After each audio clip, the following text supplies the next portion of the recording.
నమస్తే. ప్రజలకి good news, నాయకుడికి బ్యాడ్ న్యూస్. ఎందుకంటే ప్రజలకు గుడ్ న్యూస్ చెప్తున్నా. స్త్రీశక్తి సంఘం ఏదైతే ఉందో ఈ స్త్రీశక్తి సంఘాన్ని నమ్ముకున్న ఎంతో మందికి ఈరోజు సొంత ఇంట కూర్చోపెట్టే కథ నెరవేర్చినందుకు సీఎం గారికి కూడా మేము కృతజ్ఞత చెప్తున్నాం. ఇన్ని సంవత్సరాలు 20 సంవత్సరాల నా ప్రయాణంలో ఏ ఒక్కరు కూడా నెరవేర్చని కథ ఈరోజు నెరవేరబోతుంది.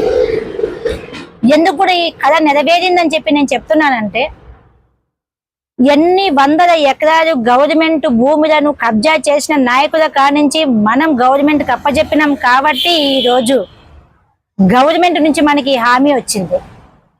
ఎవరైతే ఇబ్బంది పడుతున్నారో, ఎవరైతే సొంత ఇంట్లో ఉండలేక కష్టపడుతున్నారో, ఎన్నో సంవత్సరాల నుంచి కిరాయిలు కట్టలేక ఇబ్బందులు పడుతున్నారో, వచ్చిన గవర్నమెంట్ కూడా ఇస్తామని చెప్పేసి వాళ్ళకి ఇవ్వకుండా వాళ్ళ సొంత అవస్థతకు తీర్చుకుంటూ వాళ్ళ సొంతానికి వాడుకుంటున్నారు.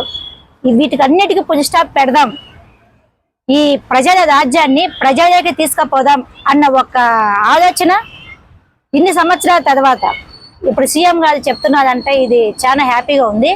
మాట తప్పకుండా ఇదే మాట మీద మాకు నెరవేరిస్తే ఇంకా మేము రుణపడి ఉంటాము సీఎం గారికి.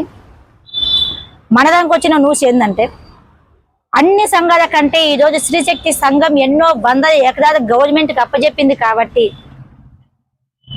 మన బాధ్యతగా స్త్రీశక్తి సంఘానికి మనం సొంత కథ నెరవేర్దామనే సీఎం గారు. నిజంగా మీకు నేను కూడా నమ్మలేదు, ఇప్పుడు నమ్మాది మన దానికి వచ్చింది కాబట్టి ఈ కథ మనం నెరవేర్చుకుందాం.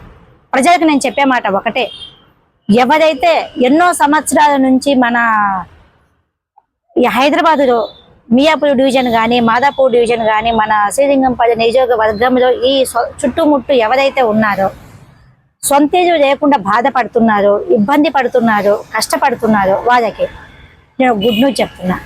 ఖచ్చితంగా మమ్మల్ని ఫాలోఅప్ చేయండి, మాకు ఫోన్ చేయండి, మా కాడికి రాండి. మీకు మీ కథ మీ సొంతింట్లో పెట్టే బాధ్యత మాది. మమ్మల్ని నమ్మితే మమ్మల్ని అనుసరించండి. ఇంకా నాయకులకు బ్యాడ్ న్యూస్ ఏంటంటే, ఈ 20 సంవత్సరాల నుంచి మేము కష్టపడ్డ కష్టం, మా ఆశయం ఒకటే, ఎక్కడైతే మనం ఓటేసిన తర్వాత నాయకుడు గెలిచి నిరుపేదల పొట్టెల కొడుతున్నాడో అలాంటి నాయకులను బయట పెట్టే ప్రయత్నంలో ఒక్క వంతు మేము సక్సెస్ అయినాం. కబ్జాల నుంచి నాయకులకు ఉన్న కబ్జాల నుంచి బయటికి రాగుతున్నాం, ఇంకా చాలా రాగుతాము. ఇంకా చాలా మంది కబ్జాలో ఉన్నారు. ఇప్పుడు నేను ఎక్కడైతే ఏ గడ్డ మీద అయితే కాలు పెట్టినా ఆ గడ్డ మీద ఒక్కొక్కరు 50 కోట్లు, 100 కోట్లు, 500 కోట్లు, 3000 కోట్లు, ఇదా ఏంది కోర్టు? చాలా మంది దొరికే కోట వచ్చి వేసుకొని ఇచ్చిపెట్టడానికి. ఇదంతా గవర్నమెంట్ సొమ్మే. ఈ గవర్నమెంట్ సొమ్ము ప్రజలకి మనకి చెందాలి అంటే మన సొమ్ము వాళ్ళెందుకు కబ్జా చేసుకొని అనుమతించాలి? అది తప్పు. ఆ తప్పును అనగతొక్కి నీతిని నిలబెట్టే ప్రయత్నం చేస్తున్నాం మన స్త్రీశక్తి సంఘం నుంచి. ఈ స్త్రీశక్తి సంఘాన్ని నీతి ఉందనుకుంటే గిన ప్రతి ఒక్కరు భాగస్థులు కావచ్చు, ముందుకు నడవచ్చు. మన తెలంగాణ గడ్డను కబ్జా పాలైపోయి బాధపడుతున్న మన గడ్డను మనం కాపాడుకొని ఎవరైతే అరుగులు ఉన్నారో వాళ్ళకి చెందగా చేస్తాం ఉంటాం.